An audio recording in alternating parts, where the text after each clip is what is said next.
Buenos días.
Conéctate de tu celular para que se escuche tu audio.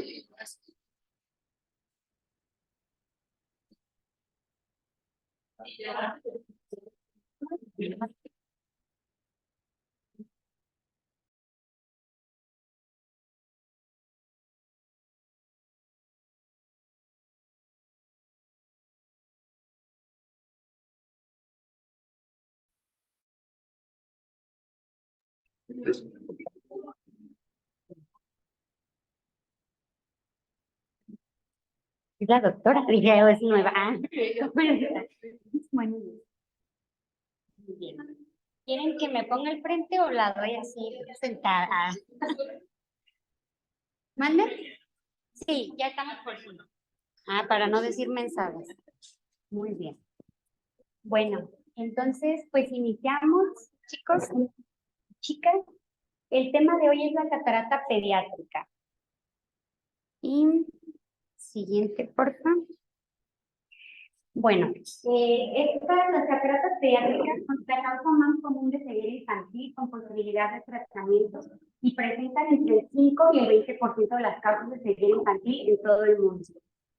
La incidencia es de 2.5 a 10.000 niños a la edad de un año y la incidencia que aumenta hasta 3.5 a 10.000 a la edad de 15 años.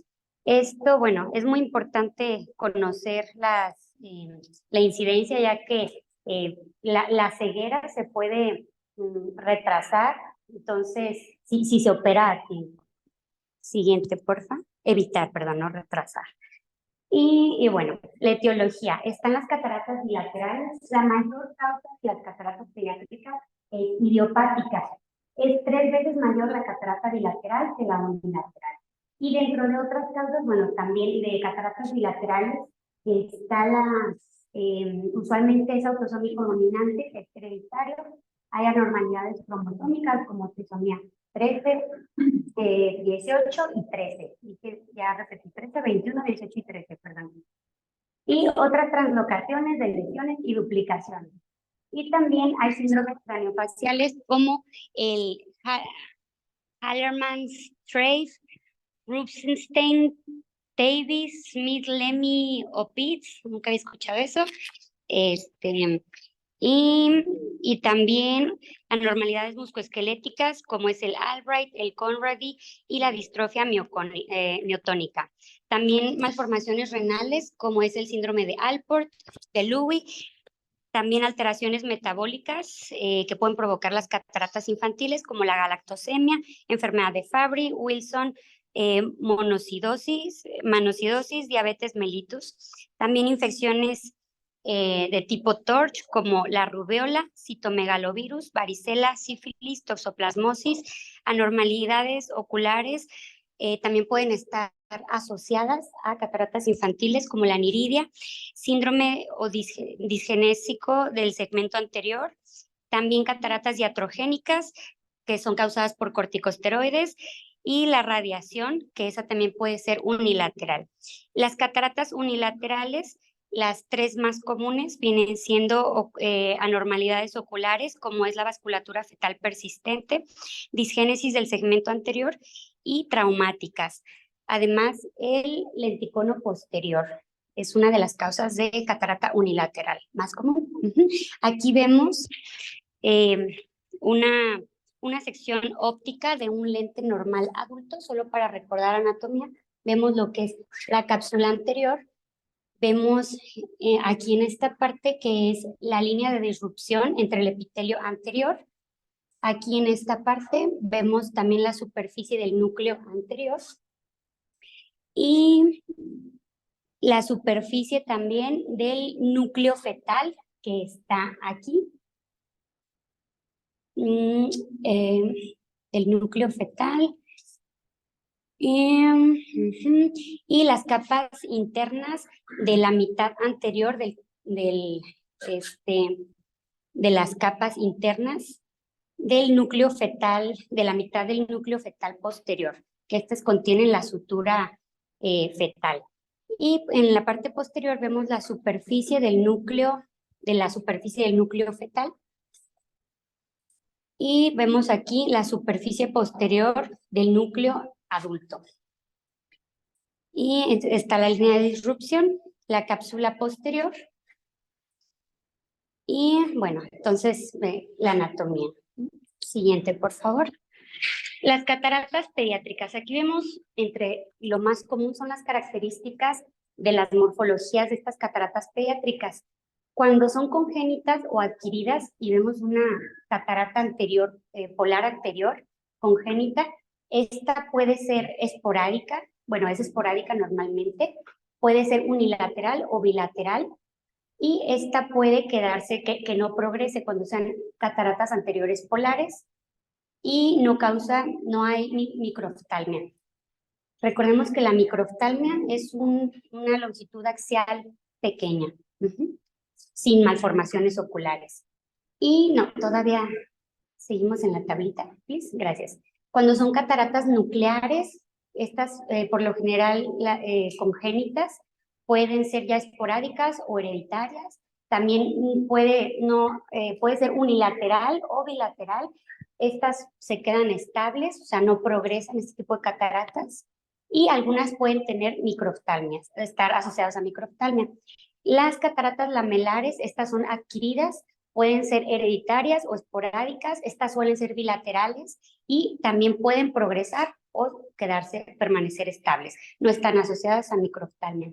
Las cataratas posteriores, estas son adquiridas y la herencia es esporádica, o sea, no son hereditarias las posteriores, por lo general son unilaterales, como ya había comentado. Dentro de las tres más comunes unilaterales está la posterior, el lenticono posterior, y estas usualmente son progresivas, este tipo de cataratas. También dentro de las unilaterales está esta anomalía, la persistencia del... ¿cómo es? La persistencia fetal de la vasculatura fetal. Perdón, esta es congénita. Este tipo de herencia, bueno, no es hereditario, es esporádico, usualmente unilateral, usualmente no progresa este tipo de anomalías. Pero pues es importante para el plan quirúrgico la dilatación y ver si un paciente no solo dilataria tiene cataratas o si tiene coloboma, una persistencia de vasculatura fetal. Todo esto cambia el plan quirúrgico. Y también una catarata subcapsular posterior. Estas usualmente son adquiridas, son esporádicas, son bilaterales y estas suelen sí ser progresivas, no asociadas a microftalmia. Siguiente, por favor. Bueno, aquí vemos unas imágenes, solo para tener imágenes. Aquí vemos una catarata polar anterior en donde se muestra la flecha. Y en esta imagen vemos una catarata nuclear. Siguiente, por favor. En estas imágenes, aquí vemos en la imagen A una catarata lamelar y con la retroiluminación se muestra el tamaño de la opacidad lamelar. Y en la imagen B, con la lámpara de hendidura, vemos una opacidad lamelar que está rodeada de un núcleo claro. Siguiente, por favor. Aquí en estas imágenes vemos el lenticono o lentiglobo posterior en la imagen A, aquí. Y que este defecto claro central se ve en la cápsula posterior. Ahí vemos como esa burbujita. En esa imagen B vemos una opacificación temprana del defecto central. Y en la imagen B vemos con una biomicroscopía ultrasónica ya un lenticono avanzado de tipo posterior.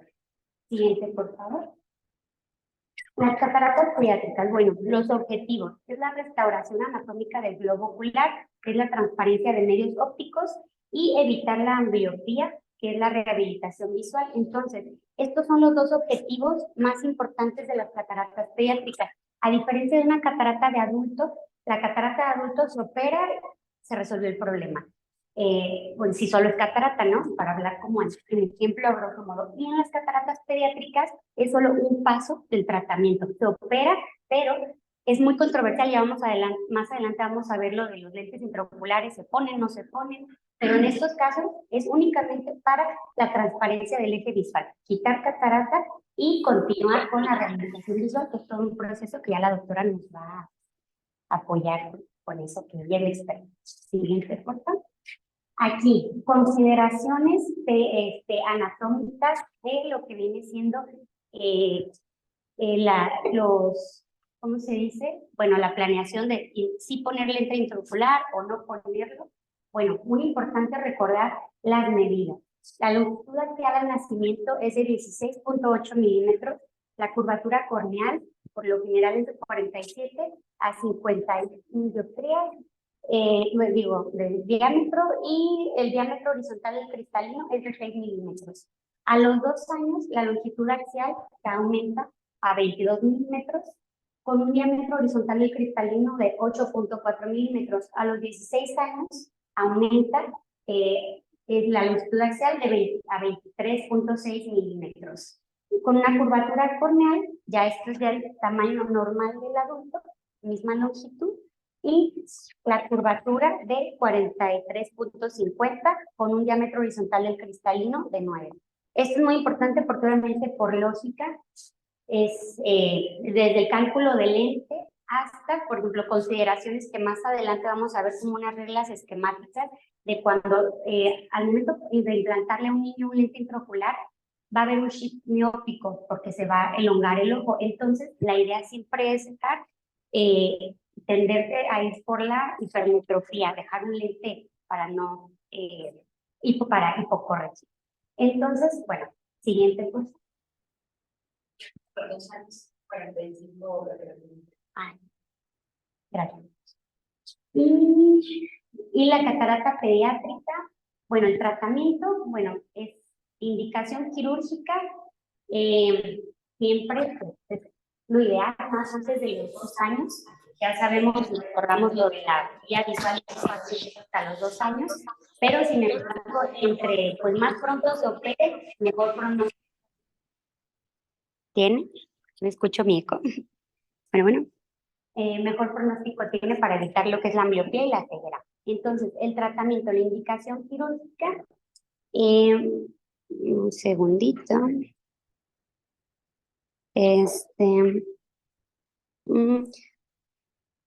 Bueno, aquí puede haber nistagmo, estrabismo, se puede operar todo esto. Si tiene estrabismo, valorar si hay fotofobia, morfología de la catarata, si es bilateral o unilateral, si la visión es de menor a 20, todo eso hay que considerar. Siguiente, por favor. Bueno, las cataratas pediátricas y la rehabilitación visual. Entonces, esto es como, bueno, a grosso modo ya luego vemos detalles de la cirugía, pero entonces se opera la catarata infantil y después que sigue una rehabilitación visual, lo que hablábamos, no termina en cirugía y listo. Entonces, descubre lo que es el eje bifaro, o sea, se quita la opacidad y después que el niño no va a ver todavía, pues no, o sea, necesita una rehabilitación. Entonces, los anteojos son una opción. Estos permiten cambios de graduación, no son estéticos, son desventajas. Hay alteraciones en el campo visual, puede ser de difícil, ¿cómo se dice? Centro difícil, no sé por qué dice eso. Bueno, y para cataratas bilaterales está indicado. Por favor. Y bueno, la rehabilitación visual también dentro de estas opciones están los lentes de contacto. Casi no se usan porque es difícil que un niño se coopere, que detalles se le salgan, pero bueno, estos permiten cambios de graduación. Frecuentemente los pierden, el riesgo de keratitis, úlceras corneales, y bueno, la habilidad de los ustedes para colocarlos es también otro factor que no es como lo ideal, pero existe, es una parte de la rehabilitación. Siguiente, por favor. El lente interocular, esto es de lo más controversial en la cirugía de catarata pediátrica. El tamaño de 13.5 a 11 milímetros decimos de la lancolación, los materiales de los lentes,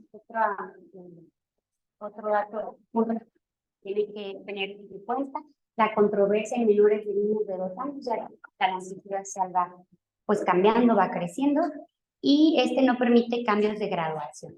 Entonces, pues, el poder del lente tiene que ser uno muy, pues, específico y el ideal para el paciente. Siguiente, por favor. Entonces, aquí lo que hablamos de la hipocorrección, aquí dentro de la rehabilitación visual, pues también es la colocación del lente intraocular en niños menores de 2 años, así como regla general, pero no hay un estándar. Ya desde hace años los oftalmólogos pediátricos se han basado mucho en esto, el hipocorregir 20% en niños menores de 2 años. De 2 años menores a 8 años, la hipocorrección es del 10%. Y más de 8 años ya la hemetropía, o sea, la idea es que el lente ya está para llevar a la. Y veamos, a la doctora me acaba de enviar, muchas gracias, una tablita de edad de 5 años. Entonces, no sé si quiere explicarla, doctora. Es Y- Ese es un artículo, es donde nos basamos un poquito más en cuanto a la graduación esperada para la edad en un paciente a corregir. Entonces, te da un rango de edad y te da un equivalente esférico. Aquí está en la aplicación. Entonces, ahí lo que te está dando es un promedio. ¿A qué edad operas a tu niño y qué graduación le vas a poner? Conste que es equivalente esférico, entonces deben de checarse cuál es el astigmatismo que tiene. Normalmente nos fijamos en el astigmatismo queratométrico, no tanto refractivo, ¿sí? Sí lo tomamos en cuenta el refractivo, pero es también un poco más el queratométrico.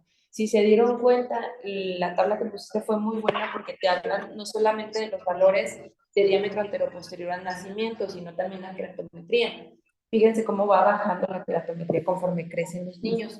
Entonces, deben de promediar por eso el equivalente esférico para saber cómo me va a ir quedando mi residual conforme el niño va creciendo, ¿sí? ¿Y qué más? Bueno, hablabas de materiales. De materiales, ¿qué fue lo que leíste que decía? ahorita enseño una tabla porque... Bueno, ok, sí, sí, no, ahorita volvemos a ese punto. ¿Qué otras consideraciones hay que tener? El lente. Ha sido un poco controvertido el hecho de decir qué tipo de lente le pongo a un niño. ¿Por qué? Porque si tú quitas un cristalino, pierdes acomodación. Y el niño necesita acomodación, obviamente, necesita muchísima acomodación, porque es lo que principalmente ellos hacen de más. Así es que, pues, se les ocurrió a algunos que ya haya lentes intraoculares multifocales, pues, ¿por qué no ponerles a los niños, no? Y ya arreglábamos el problema. Pues, si en un adulto les tenemos que tomar tantísimos exámenes para saber si les ponemos ese lente, imagínense en los niños. O sea, había pacientes que más que ayudarles les estaban perjudicando. Así es que con el doctor sí me tocaron pacientes con recambio de lente, que se les tuvo que poner monofocal, porque ya estaban operados de catarata y con lente multifocal, pues súper mala graduación.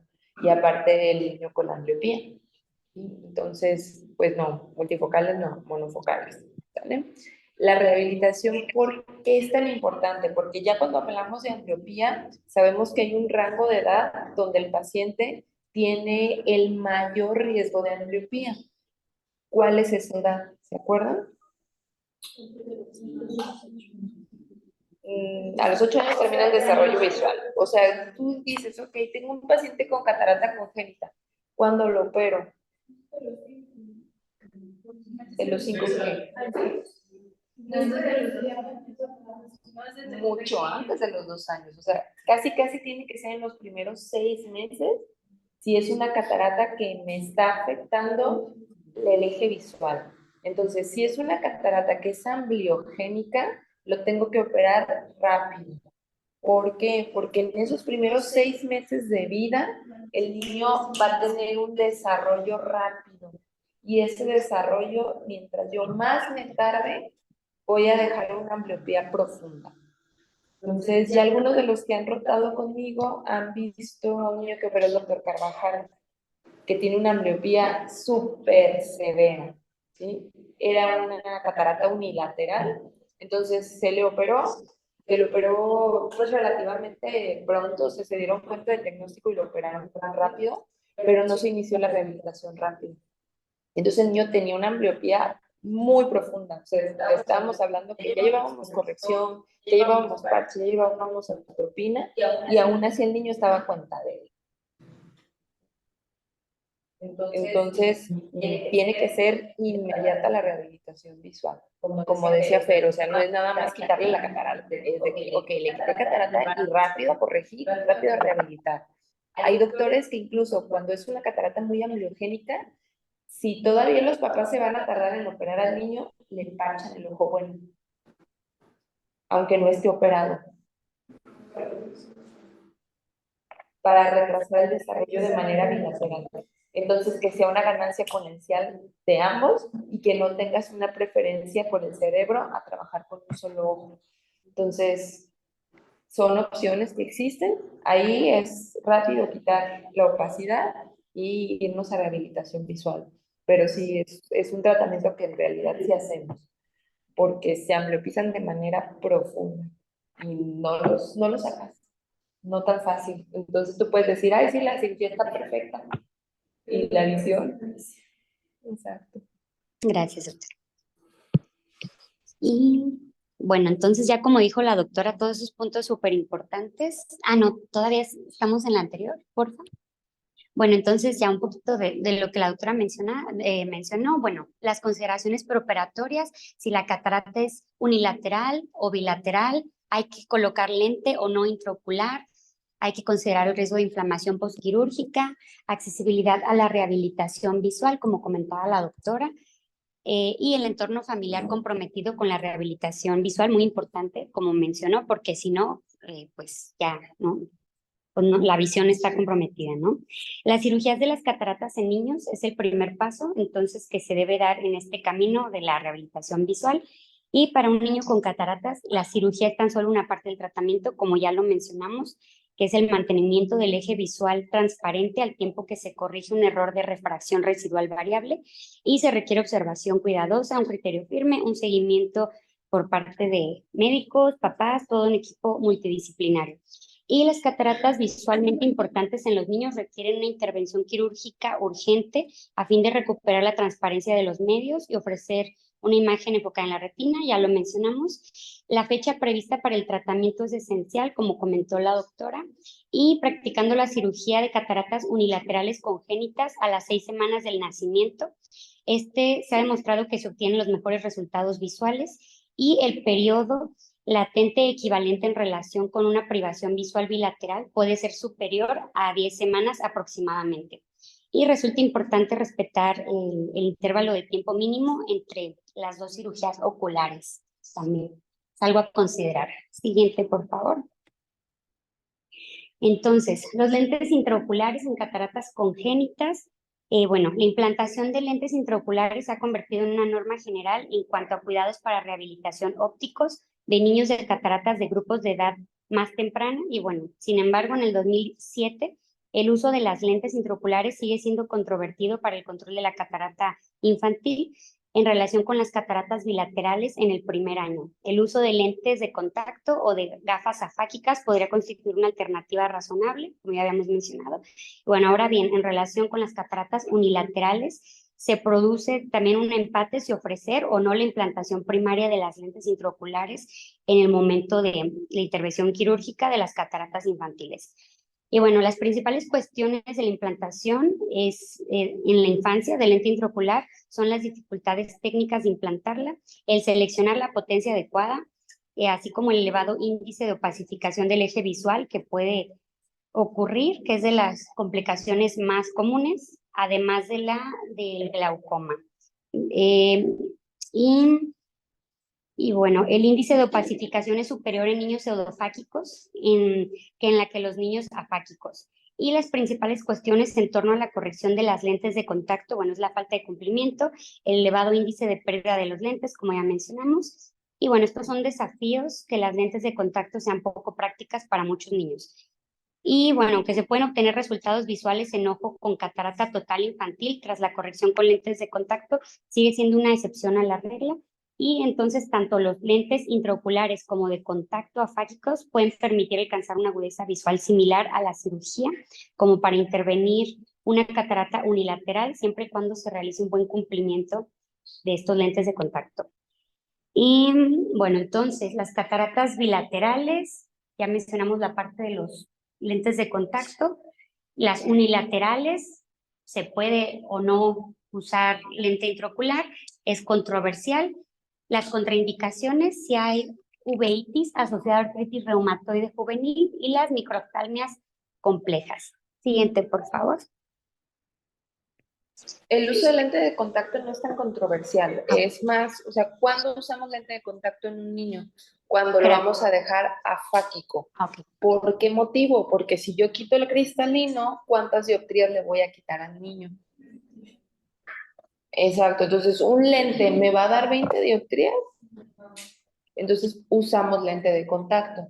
Depende totalmente de los papás, entonces hay que enseñarles a ellos tanto quitarlo como ponerlo. De decir es muy difícil, no, es más como qué tanto le sostengan al niño, qué tanto lo inmovilicen para poderlo poner.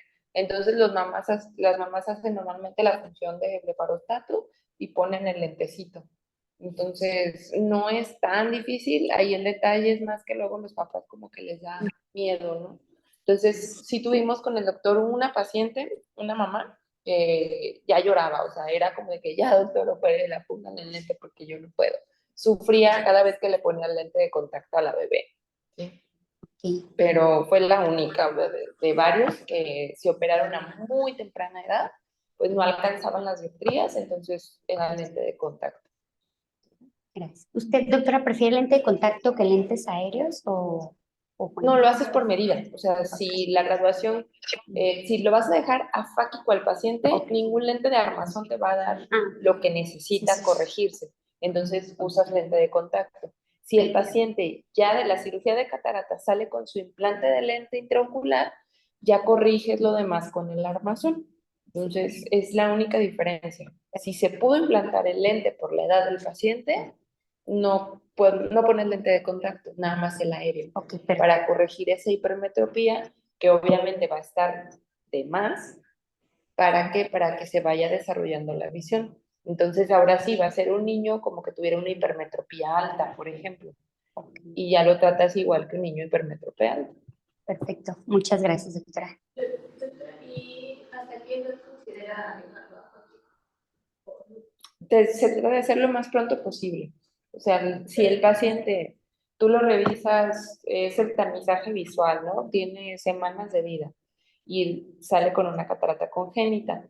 Difícilmente el diámetro del ojo te va a permitir poner el implante ahí mismo. Entonces, lo único que haces es quitar la opacidad y corriges con lente de contacto.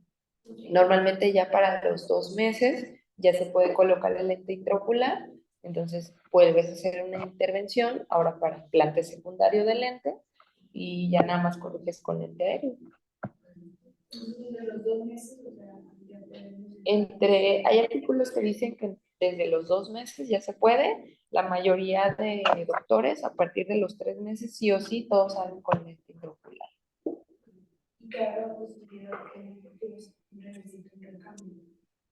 La idea es que no.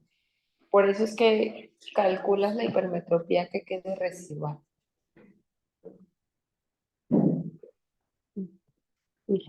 Bueno, aquí vamos a ver ya unas imágenes, ya casi terminamos. Antes, primero puse imágenes y después unos videos de la cirugía de catarata pediátrica. Entonces, esto es por pasos la técnica quirúrgica para la lensectomía. Primero, sobre la incisión. Aquí, bueno, la catarata en pediatría puede extraerse a través de una incisión pequeña, ya que el cristalino no presenta un núcleo duro. Entonces, se suele realizar 2 incisiones de paracentesis en el limbo, ahí se ve en la imagen, o cerca de este con un cuchillete de 1 milímetro. angulado y de doble bisel. Cuando se implanta el lente intraocular, tras inyectar el viscoelástico a través de una incisión de paracentesis, se debe practicar una incisión de 2.8 milímetros corneal, amplia, valvular y autosellante de 3 planos con una entrada interna de 2 milímetros. Y la mayoría de los cirujanos prefieren suturar estas incisiones en vista de los bajos niveles de rigidez escleral y la tendencia del niño a rascarse los ojos. Siguiente paso, por favor. El siguiente, ¿sigues? Bueno, las consideraciones anatómicas. Bueno, también hay que considerar la cámara anterior y puede haber roturas radiales. Sí, hay que considerar las masas cristalinianas aspirables y es una esclera más elástica en los niños. Así que pues con más cuidado. Siguiente, Por eso es que normalmente usamos el ocutomo. Con el ocutomo lo que haces es cortar. No hacemos cápsulas circular contigo. ¿Por qué? Porque lo quieres hacer y te vas a dar cuenta que es como, no te siguen los vectores para empezar. Entonces, quieres hacerlo circular y no puedes. Estamos, entonces más bien la vas jaloneando todo y puedes hacer una disminución. Perfecto. Gracias. Súper. Siguiente, por favor. Lo que decía la doctora, la capsulorhexis. Esta capsulorhexis manual es de difícil manejo, lo que decía la doctora. Bueno, las alternativas, aquí yo encontré que puede ser una vitrorhexis, la diatermia, una cuchilla de plasma de flujo o la técnica de push and pull. Aquí vemos una imagen que es la tinción para la práctica de la capsulorhexis. Aquí la capsulorhexis curvilínea continua anterior, que es la que la doctora comentaba de los, que es pues difícil, manual. Aquí se ve con la tinción de la cápsula con azul de tripán en las cataratas que puedan plantear problemas de visualización. Entonces, tiene el azul, ¿por qué? Porque la gente la va a endurecer. Entonces va a hacer que esa plasticidad que tiene, como que disminuya un poquito más y te haga más fácil la capsulorhexis en el paciente. En realidad, como nosotros usamos el ocutomo, no lo tenemos, no lo tenemos. Hay muchísimos tipos de catarata, digo, ya más o menos dónde pudieran estar localizadas. La realidad es que son muy variadas las cataratas. Hay unas que están, les dice el doctor Villar, momificadas, están durísimas. Que tú dices, ¿y esta piedra de dónde la sacaron? Y el niño es súper chiquito, o sea, que no es como una catarata que se hayan esperado, por así decirlo, como en un adulto, ¿no? No, nada que ver. Otras que son muy chiclosas, a fin de que quieres quitar el núcleo o la parte más opacificada, no sale, la tienes que trozar, casi como que fuera el chopper.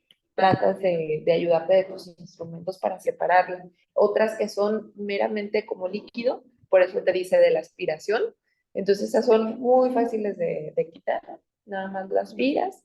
Y otras que son un poquito viscosas, pero también las aspiras fácilmente las opacidades que puede tener el lente.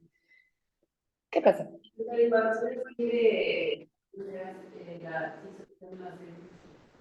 ¿Hacer qué?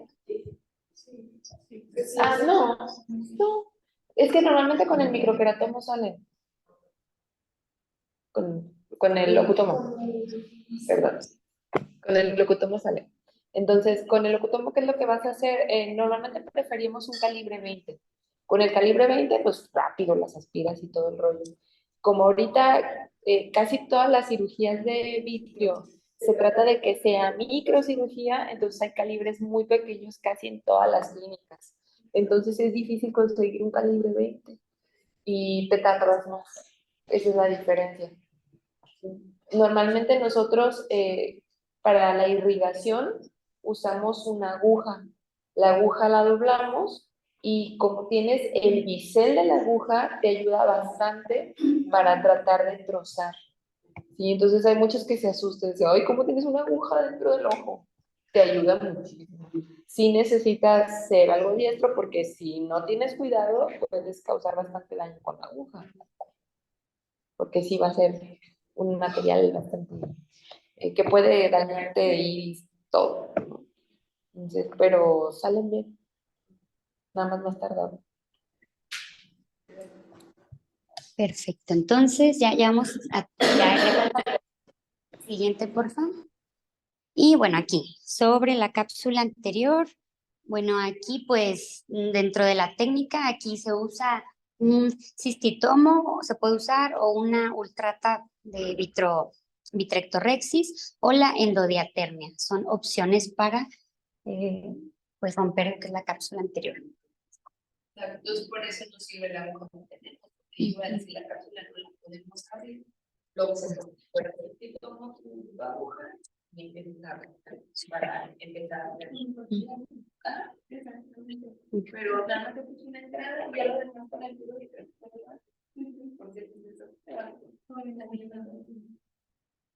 Gracias. Siguiente, por favor.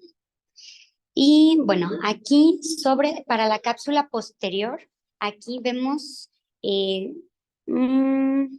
segundito, aquí, bueno, aquí vemos, bueno, la hidrodisección en varios cuadrantes, aquí se ve en la imagen, este ayuda a eliminar de forma total la corteza del cristalino y la hidrodisección debería evitarse en los ojos susceptibles de presentar defectos en la cápsula posterior.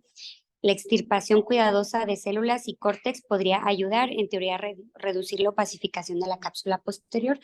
Aquí están usando una ultrata y también se puede usar la vitrectorexis. Siguiente, por favor. Y el paso de la hidrodisección en la catarata pediátrica. Aquí vemos esta hidrodisección en varios cuadrantes. Este ayuda también en forma total a eliminar la corteza del cristalino. Y la hidrodisección, aquí es la técnica en los 4 cuadrantes, ya dijimos, aquí con una cánula de ángulo recto, de diseño especial. Esta facilitaría la aspiración de la catarata. Siguiente, por favor. Para la técnica de la extracción de cristalino, aquí se ha mencionado que en la mayoría de casos las cataratas infantiles son blandas y por ello la necesidad de practicar la facomulsificación es poco probable. En general, para la extracción de este tipo de cataratas se prefiere la técnica de irrigación, aspiración bimanual para la aspiración de las masas del cristalino. La irrigación y aspiración por vías separadas contribuyen a mantener la estabilidad de la cámara anterior, a disminuir las fluctuaciones de la cámara anterior y retirar de forma cuidadosa el córtex del cristalino. Entonces, aquí en esta imagen vemos que para la extracción del cristalino están usando la irrigación y aspiración con una pieza de mano. Bueno, con una pieza de mano también se puede bimanual o con el vitrectomo. Siguiente, por favor. Ya vamos a ver un video. Aquí, no sé si le podemos poner play, por favor.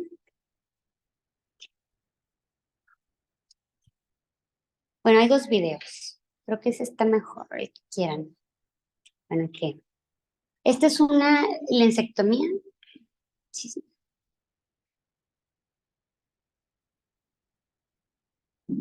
Con Enter no se le puede.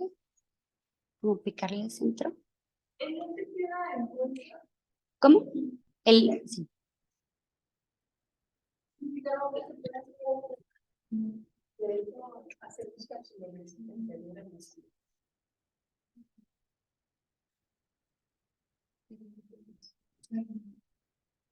Ah, tal vez no está conectado a internet. Ah, no, sí, porque está en Zoom. ¿Por qué no?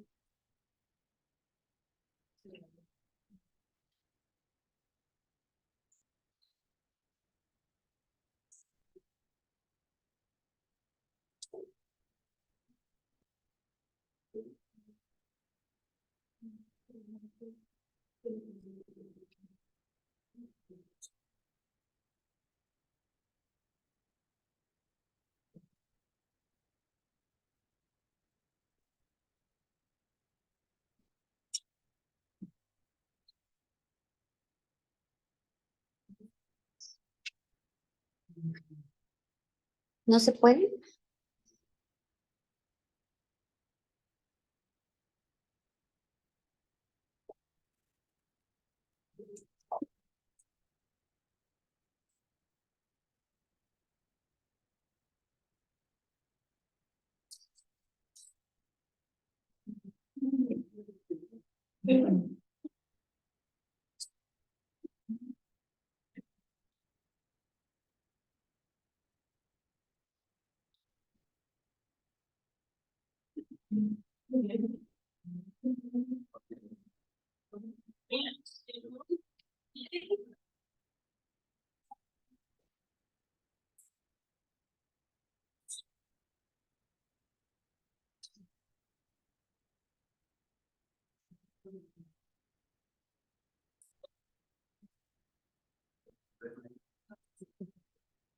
No, me gusta. Perdón.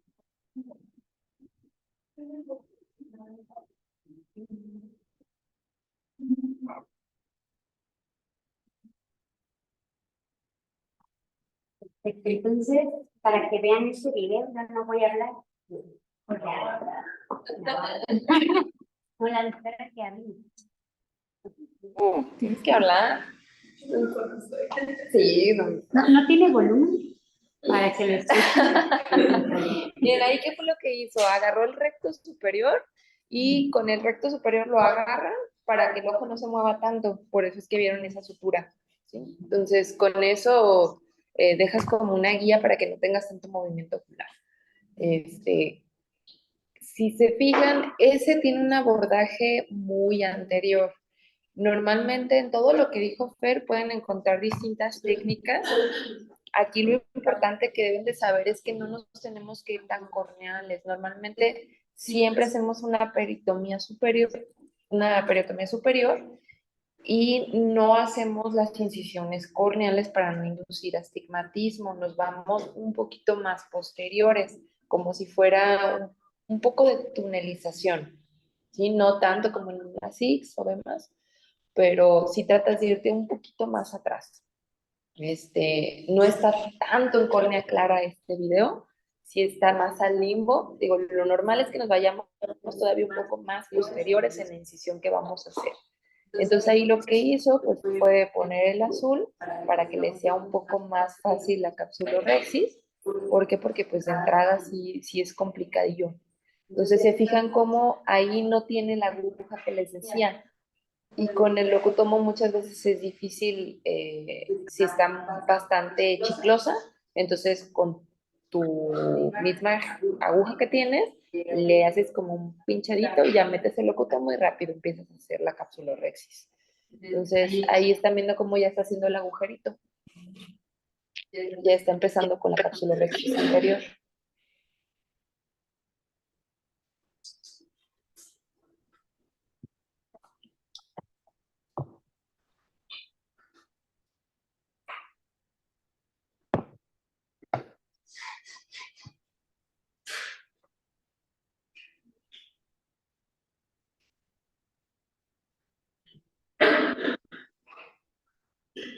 Dejó todavía una capsulorhexis un poco pequeña, ya está aspirando masas.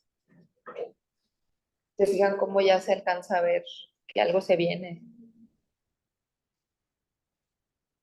Y la que está en el centro es la que está más dura, ella la está levantando, como si fuera el núcleo.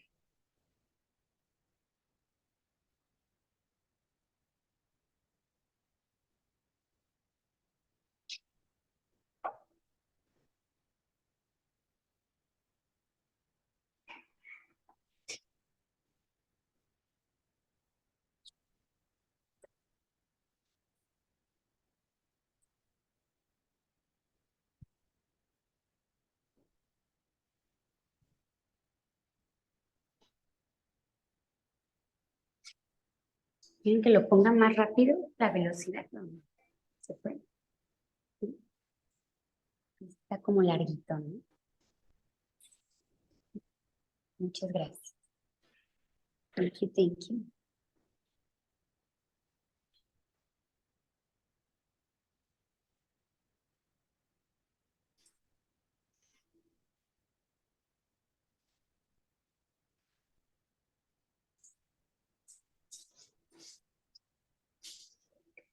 ¿Y ahí qué hizo? La posterior, exactamente. Está haciendo una capsulorhexis posterior. Ahí, por ejemplo, le quedaron muchas masas intránsito. Entonces va a tener que hacer una capsulorhexis muy amplia para que no se le vaya a fimosar.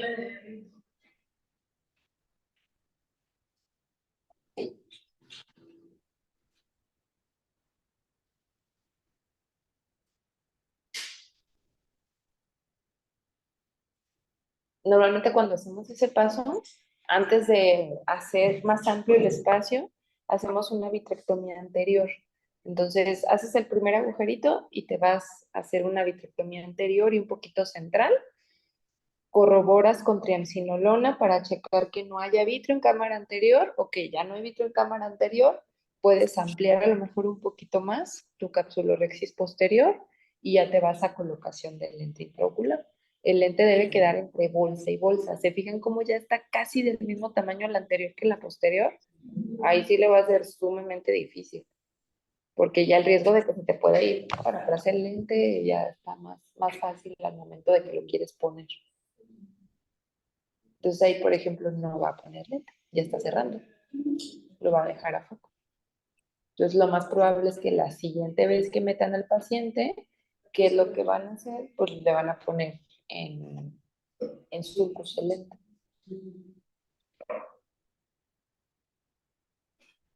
Entonces se fijan como estaba muy linda, al momento de que puso la sutura se traccionó la córnea.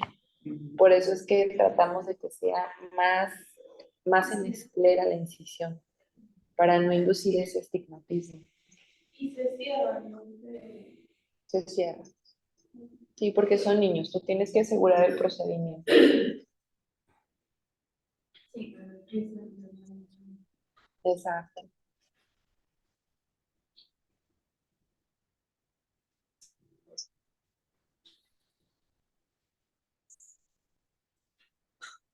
Pues, Normalmente no se las quitamos. Yo se las imagino que ven la- Sí, por eso es que nos vamos más atrás, no nos vamos corneales. Y eso es lo que la mayoría de adultólogos sí lo hacen, se va a la incisión normal en una faco. La otra, ¿por qué lo hacemos con el vitrector? Porque es entrada y salida con cada instrumento. Entonces, si tú tienes el vitrector, es una entrada y de ahí no sales. Entonces, no hay tanto de estar entrando, saliendo. ya quedan 3 diapositivas ya para terminar, así rapidísimas.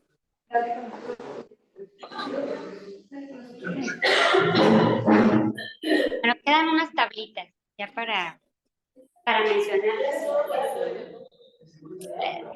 En la diapositiva 27, please. Ajá, en eso. Bueno, aquí está sobre los materiales que la doctora me preguntaba del lentes. Bueno, aquí yo encontré que se pueden usar de acrilato, de polímeros de metacrilato y también de silicón. Entonces están los lentes rígidos, los foldeables, ¿cómo se dice en español? Doblables, plegables. El Spanish, la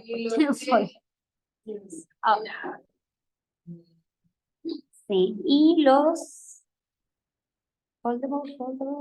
también son plegables, pero unos son de acrilato y otros de silicón. Entonces, estos son opciones que encontré. Como dice la doctora, estos ya son ya delicados, estos no. Y todos estos, pues, son los que están vigentes. Hay en Alcon, de IoTech tiene hidrofóbicos, existen hidrofóbicos de otras marcas y de Allergan también y así. Bueno, solo para que me... Perfecto, gracias. Siguiente, por favor. Aquí hay una tablita, también como la que la doctora explicó, entonces, pues solamente como para tenerla, ¿no? O sea, considerarla la implantación de un lente, de una lente de potencia fija en un ojo que todavía se encuentra en crecimiento, complica la tarea de elegir la potencia que debe implantarse. Entonces, la implantación de la lente según la potencia hemetrópica calculada ayuda a combatir la ambliopía durante la infancia, aunque se corre el riesgo de producir una miopía importante en el periodo de madurez ocular. El cálculo de la potencia ideal debería elegirse entre el equilibrio entre ofrecer una mejor ayuda para el control de la ambliopía en la edad infantil y el menor error de refracción posible en la edad adulta. Entonces, bueno, en la literatura aquí se han publicado varios nomogramas y aunque se desaconseja el uso de tablas publicadas de manera aislada a la hora de decidir la potencia de la lente intraocular, Estas tablas solamente son para orientarse, para establecer un punto de partida en la elección de la potencia adecuada.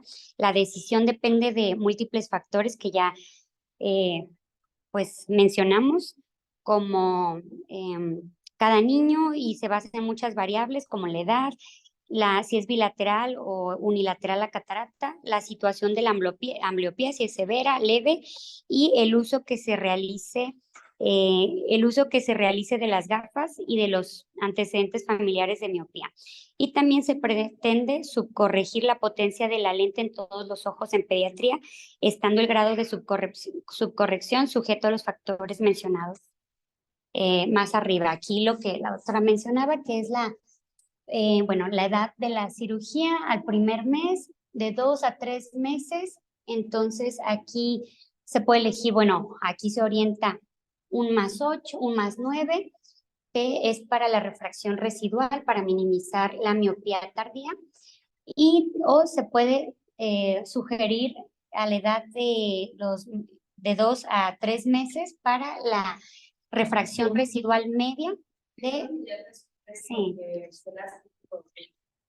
Ujú. Entonces, bueno, nosotros dejamos esto en la universidad de su ahorita la tabla que te presenta muy similar a la tabla. Sí. Pero sí son muy similares los valores que te dicen. ¿Cuál es la graduación? ¿Cuál es la graduación que debes de dejar en promedio para el paciente estimado en?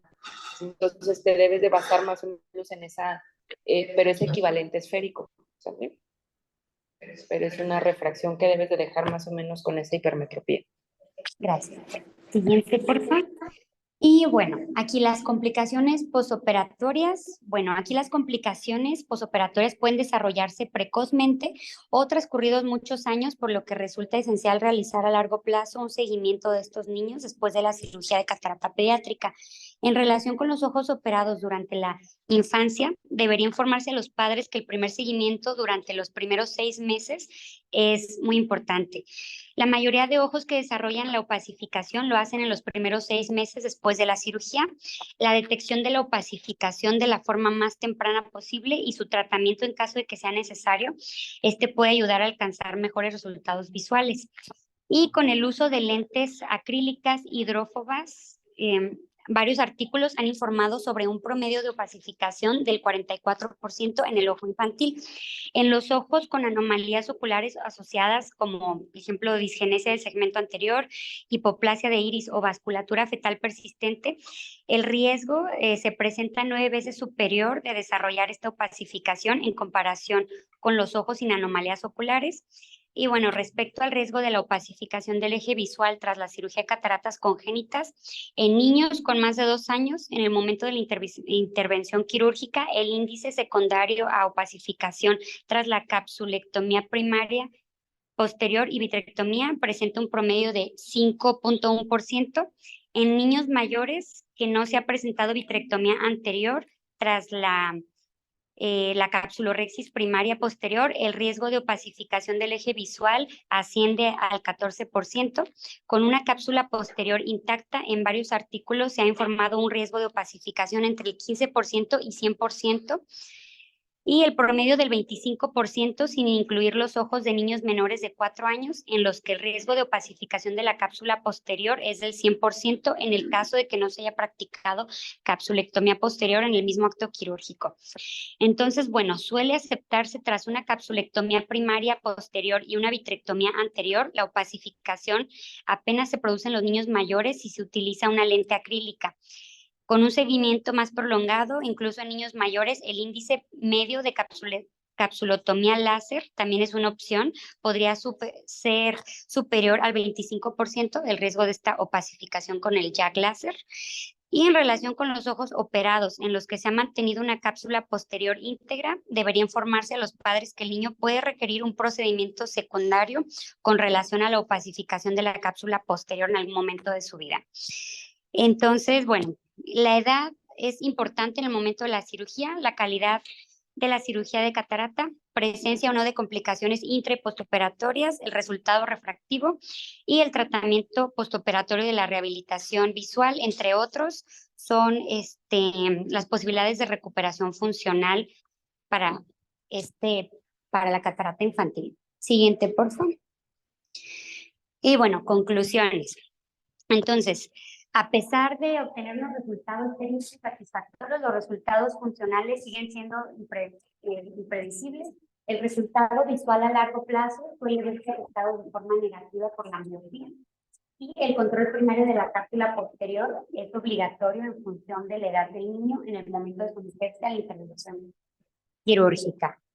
Entonces, bueno, aquí el control primario de la cápsula posterior, esto es obligatorio en función de la edad del niño.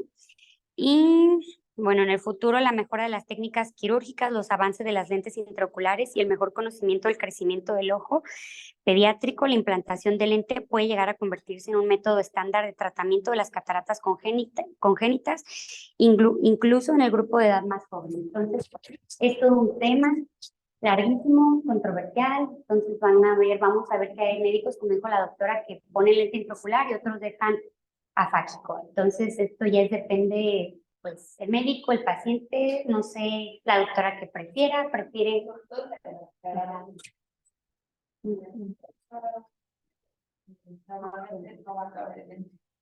Donde puedes generar un trauma porque vas a y el niño ya está generando Gracias, doctora. Pues esto fue todo y listo, gracias.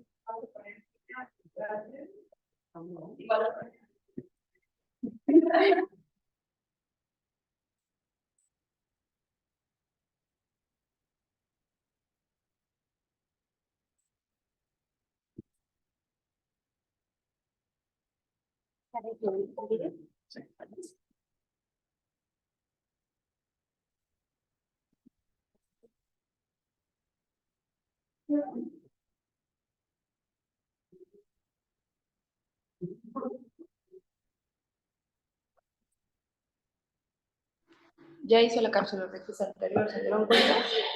¿Fue muy difícil? No, ¿verdad? Entonces, aquí está poniendo como distintos tipos de cataratas y distintas cirugías que, esa es traumática. Ahí ven el glaucoma y cómo están el área de las suturas, ¿no? Entonces, el manejo del iris, como les decía, esa aguja que está ahí es súper de ayuda para nosotros. Es peligroso si no sabes bien cómo mantener fija tu mano izquierda. Entonces sí debes de estar muy dentro de la cirugía para no distraerte y no dañar estructuras, pero ayuda bastante en el procedimiento. Ahí con qué se deben de quedar el abordaje. El abordaje nunca lo hagan por cámara anterior, a menos que de plano no quede de otra. ¿Qué más? Los tejidos sí son diferentes en los niños, son un poco más elásticos, así es que la manipulación del cristalino suele ser más complicada que la del adulto. La gran mayoría de cataratas salen no tan difícilmente, entonces por eso es que no se hace una técnica como SIX. Son zonas las que están como duras de la catarata, no es que toda la catarata esté dura. Ahí está poniendo un anillo de tensión capsular.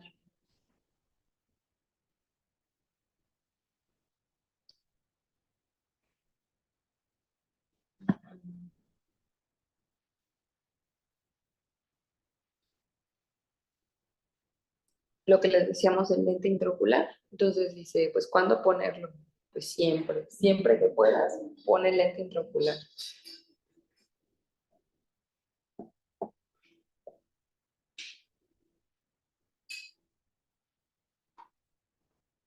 Esa es la peritomía que les decía. Entonces se abre, ahí vas a hacer tu marcaje, se fijan cómo lo está haciendo atrás del limbo. Entonces ahí marcas tus... Normalmente marcamos 3 milímetros, pero si se fijan nada más entró con una incisión simple, no abrió los 3. ¿Por qué? Porque tratas de dejarlo más hermético la cámara anterior. Y con el locutomo empiezas a hacer todo. Entonces ahí es no salir. Desde que entras ya no sales. Se fijan que ella le ayudó para hacerse un huequito, lo que les decía de ese ayudante extra.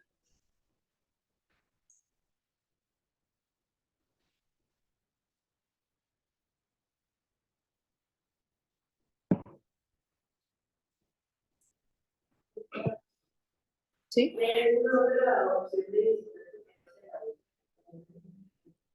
Lo pueden poner con una de irrigación, o sea, no hay problema.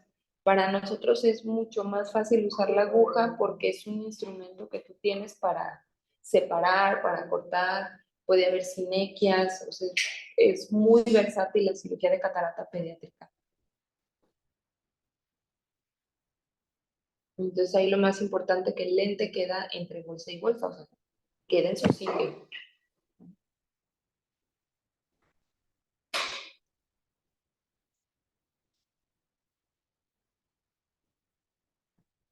Se fijan que quedó todavía como un pequeño residual. ¿Por qué no la amplio más? Porque corres el riesgo de que tu lente se vaya.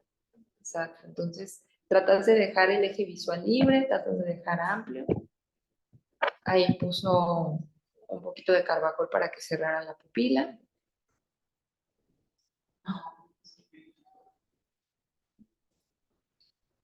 Como les decía Fer, el manejo postoperatorio es sumamente importante. Dice el doctor Villar, los niños no se inflaman, se incendian. Y pues sí, tienes que manejar muy bien el postoperatorio.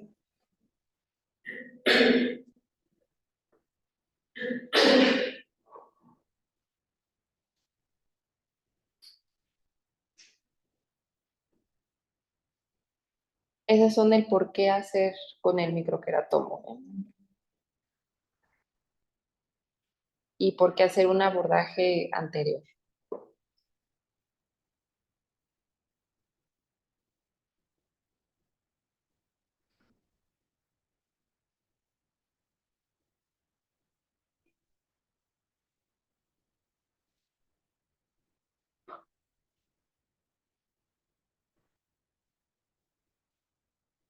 ¿Listo?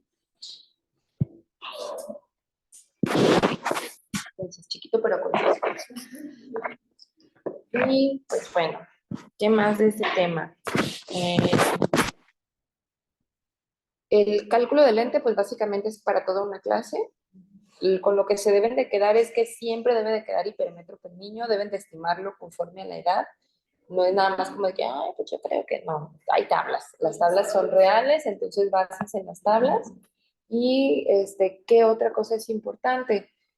Como les decía, mientras menos corneales se vayan, va a tener un mejor resultado para el niño porque no vas a crear opacificaciones.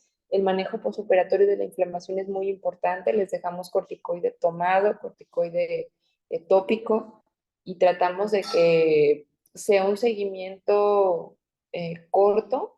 ¿Por qué? Porque el riesgo de glaucoma existe. Haces una vitrectomía central, tratas de que no quede nada de vitrio en cámara anterior, pero el riesgo ahí está. ¿Sí? Entonces, una vez que tú entras al ojo, corre ciertos riesgos. El primero es glaucoma.